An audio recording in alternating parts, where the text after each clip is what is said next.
کیا نام ہے؟ بروسلوسز۔ بروسلوسز جو ہے یہ ایک تولیدی نظام کی بیماری ہے۔ کس نظام کی بیماری ہے؟ تولیدی نظام کی بیماری ہے۔ ایسی کوئی بھی ایسی بیماری جو تولیدی نظام کے اعضاء کو متاثر کرے، اس بیماری کو ہم کیا کہتے ہیں؟ تولیدی بیماری کہتے ہیں۔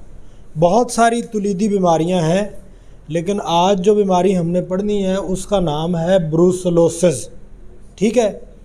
اور آپ کو پتہ ہے کہ جو بیماریاں ہوتی ہیں وہ جراثیموں سے پھیلتی ہیں، بیکٹیریا ہو گئے، وائرس ہو گیا یا پیراسائٹ ہو گیا، اور بھی وجوہات ہو سکتی ہیں، لیکن یہ جو بروسلوسز کی بیماری ہے وہ ایک بیکٹیریا کی وجہ سے ہوتی ہے۔ کس کی وجہ سے ہوتی ہے؟